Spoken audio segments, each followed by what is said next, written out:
जी, तो अब हम डिस्कस करने जा रहे हैं कि बेसिकली इंस्पेक्शन रिपोर्ट किस तरह की होती है, किस तरह की इंस्पेक्शन रिपोर्ट आप या तो प्रोवाइड कर सकते हैं या जो इंस्पेक्शन आपके बिहाफ पे करने जा रहे होते हैं वो किस तरह एनालाइज करते हैं, और आपने किस तरह एनालाइज करना है कि आपकी वेदर जो इन्वेंट्री बनी है, जो सप्लायर ने बनाई है, उसमें कोई डैमेजेस तो नहीं, उसमें कोई मतलब नुकसान तो नहीं हो गया, उसकी क्वालिटी तो नहीं खराब। तो इसको हम डिस्कस करने जा रहे हैं। ये बेसिकली एक टेम्पलेट है, आप उसको टेम्पलेट कह सकते हैं, जो इस तरह होती है। सबसे पहले जनरल इंफॉर्मेशन होती है, ठीक है, उसमें आपके पास प्रोडक्ट की डिस्क्रिप्शन आ जाती है, प्रोडक्ट का नेम क्या है, फैक्ट्री नेम क्या है, फैक्ट्री की लोकेशन क्या है, कंट्री कौन सी है, इंस्पेक्शन लेवल कौन सा है, फिर factory contact name, contact number, जिस सप्लायर के साथ बेसिकली आप कॉन्टेक्ट कर रहे होते हैं, ठीक है। मतलब ऑब्वियसली फैक्ट्री में जो है वो डिफरेंट एजेंट्स होते हैं जो उनके बिहाफ पे आपसे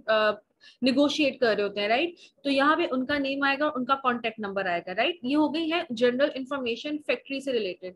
देन उसके बाद यहाँ पे आ जाती है आपके पास ऑर्डर डिटेल्स, ठीक है, आइटम्स क्या हैं, ठीक है, फिर प्रोडक्ट की अगेन डिस्क्रिप्शन, आपकी ऑर्डर क्वांटिटी कितनी थी, डिक्लेयर कितनी हुई है क्वांटिटी, और यूनिट्स जो है वो कितने इंस्पेक्ट किए गए हैं इंस्पेक्शन कंपनी ने, ठीक है। तो वो ये यहाँ पे मेंशन होगा। उसके बाद आपके पास आ जाती है इंस्पेक्शन की रिजल्ट समरी। यहाँ पे जो है वो डिस्क्रिप्शन में आ गई हैं चीजें, लेट्स से क्वांटिटी, ठीक है, packaging, product description, workmanship, functional, then labelling, logo print, और आपने जो एफएनएस के यूज वगैरह प्रोवाइड किए हुए हैं वो, एंड देन लास्ट पे आ जाता है आपका इंस्पेक्शन रिजल्ट। अच्छा, इसमें हमारे पास आ जाता है कि वो वेदर पास है, आप इसको होल्ड पे रख रहे हैं, दैट मीन्स कि कुछ खराब है और कुछ को मतलब अगर वो ठीक कर देते हैं तो वो होल्ड से यहाँ आ जाएंगे पास में, ठीक है। या फिर फेल हो गई है कि उसकी क्वालिटी खराब है, क्वांटिटी कम है, पैकेजिंग खराब है, लोगोज उन्होंने नहीं लगाए हुए, प्रिंट नहीं किए हुए, और यहाँ पे एंड पे आ जाते हैं रिमार्क्स। अब आप यहाँ पे देख सकते हैं कि यहाँ पे जो है पास के अंडर जो है वो क्रॉसेस लगे हुए हैं, दैट मीन्स कि इसकी क्वांटिटी भी बिल्कुल ठीक है, पैकेजिंग भी ठीक है, प्रोडक्ट डिस्क्रिप्शन भी ठीक है, वर्कमैनशिप जो बेसिकली काम किया हुआ लेबर ने वो बिल्कुल ठीक है यानी वो भी ठीक है, फंक्शनल फंक्शनैलिटी जो है वो भी ठीक है, मींस के प्रोडक्ट की जो फंक्शनैलिटी है वो वेदर ठीक है या नहीं वो भी ठीक है। फिर लेबलिंग जो उन्होंने आपसे एफएनएस के यूज मांगे हैं या उन्होंने कार्टन के लेबल्स मांगे हैं वो भी ठीक है। एंड पे इंस्पेक्शन कंपनी ने जो है यहाँ पे इसको पास किया हुआ है। तो ये बेसिकली होती है समरी। देन उसके बाद यहाँ पे डिफेक्टिव जो है वो डिस्क्रिप्शन है कि वेदर वो ब्रोकन है, डैमेज सरफेस, प्लास्टिक बर्स, पुअर असेंबली, स्क्रैच, तो ये सारी चीजें क्रॉस हुई हुई हैं, ठीक है। क्योंकि यहाँ पे देखें ये रिमार्क्स वाली ऑप्शन है,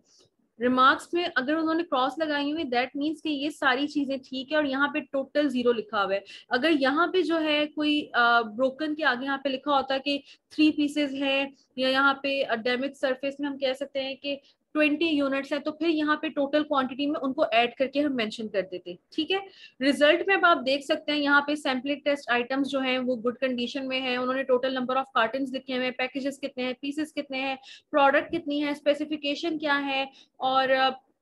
हर बैग में कितने पीसेस हैं, तो ये सारी डिटेल्स उन्होंने रिजल्ट में लिखी हुई है, आप देख सकते हैं। देन फिर उसके बाद उन्होंने डिटेल्स लिखी हुई है कि जो कार्टन पैकिंग है उसमें उसके क्या मतलब डायमेंशंस हैं, साइज क्या है, बारकोड वगैरह मेंशन है या नहीं है, स्कैनिंग है या नहीं है। देन ये हमारे पास प्री शिपमेंट इंस्पेक्शन रिपोर्ट है, ये तो ऑब्वियसली मतलब हो चुकी हुई है। तो ये बेसिकली आपके पास होती है इंस्पेक्शन रिपोर्ट जो कि आपको प्रोवाइड करता है आपका इंस्पेक्शन कंपनी, आप जिससे इंस्पेक्शन सर्विसेज लेते हैं। अच्छा, एक टिप होती है, चाइनीज से आप यूजुअली क्या करते हैं ड्यूरिंग सोर्सिंग, ड्यूरिंग मतलब जब आपका प्रोडक्शन टाइम चल रहा होता है तो आप उससे रिक्वायर करते हैं कि हमें काइंडली जो है पिक्चर्स और वीडियोस जो है वो साथ साथ भेजता रहे, सो दैट आपको क्या होगा कि आपको पता लगता रहेगा कि कोई क्वालिटी इश्यू तो नहीं है, कोई डैमेजेस तो नहीं है। मतलब अगर कार्टन में पैकेजेस उन्होंने पैक कर दिया, आप कहें कि कार्टन की ओपन कार्टन की पिक्चर्स आपको भेजें, ठीक है, प्रोडक्शन में आपकी जो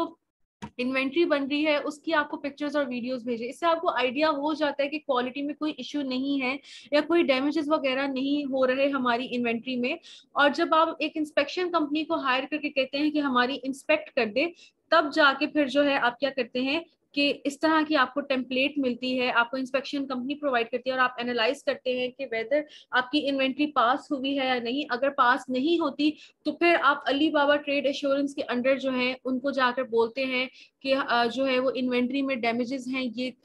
हमें जो है रिफंड करें, ठीक है, या हमारी इन्वेंट्री हमें वापस दें, ठीक है, नई बनाकर, ठीक है, विदाउट डैमेजेस। तो ये बेसिकली इंस्पेक्शन रिपोर्ट का ओवरव्यू है।